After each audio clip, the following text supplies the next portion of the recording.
রাজধানীর পুরান ঢাকার জনসন রোডের মোড়ে সুবিশাল ২০ তলার এই ভবন। আশেপাশে এই ভবনের মতো আর বড় ভবন না থাকায় এই ভবন চোখ এড়ানোর সুযোগ নেই। তবে পুরো ভবনটি পড়ে আছে খালি। ১ বছর ২ বছর নয়, ৮ বছর ধরে এভাবে পরিত্যক্ত অবস্থায় পড়ে আছে ভবনটি।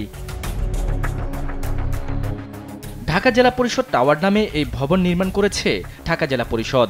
কথা ছিল ভবনের দোকান ও জায়গা ভাড়া দিয়ে বিপুল আয় হবে, সে টাকা দিয়ে ঢাকা জেলার উন্নয়ন কাজ করা হবে। এ সুফল দেখিয়ে ১৬৩ কোটি টাকার প্রকল্প এই ভবন। এখন আয় তো দূরে থাক, ভবনটি বোঝায় পরিণত হয়েছে। তবে এত বছর ধরে কেনই বা এই ভবন এভাবে খালি পড়ে আছে, সে উত্তর সাধারণ মানুষের জানা না থাকলেও কারণ অনুসন্ধান করে দেশ টিভি। স্থানীয় সরকার মন্ত্রণালয়ের তথ্য বলছে, ঢাকা টাওয়ার ভবনটি নির্মাণ কাজ শুরু হয়েছিল ২০১১ সালে। ৫ বছরের মধ্যে নির্মাণ কাজ শেষ করার কথা ছিল।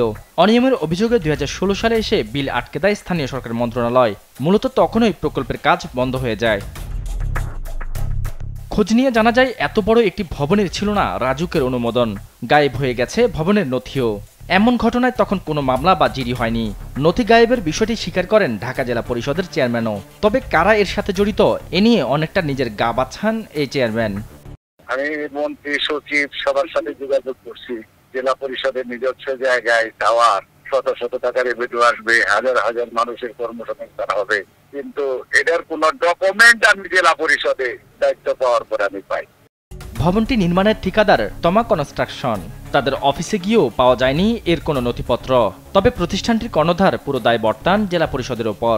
আমি যদি বলি যে আমার অফিসের একটা কাগজ আমি পাচ্ছি না, এটাকে আপনি কোনো সমাধান করতে পারবেন? আমি মনে করি নিশ্চয়ই এটা ভালোভাবে দেখা দরকার যে কেন নথি পাচ্ছে না। ২০ তলায় ভবনের মধ্যে একটি তলা ঢাকা জেলা পরিষদের ব্যবহারের জন্য থাকার কথা ছিল। বাকি জায়গা দোকান, কমিউনিটি সেন্টার, আইনজীবীদের বসার জায়গা সহ নানা কাজে ব্যবহারের কথা। এর মধ্যে জেলা পরিষদ ভবনটিতে দোকান ভাড়া দেওয়ার জন্য ব্যবসায়ীদের কাছ থেকে প্রায় ৬০ কোটি টাকা নেওয়া হলেও এখন তা অনেকটাই অনিশ্চয়তায়। স্থানীয় সরকার মন্ত্রণালয়ের নির্দেশে কাজ বন্ধ হলেও বিষয়টি সম্পর্কে এখনো অবগত নন স্থানীয় সরকার মন্ত্রী।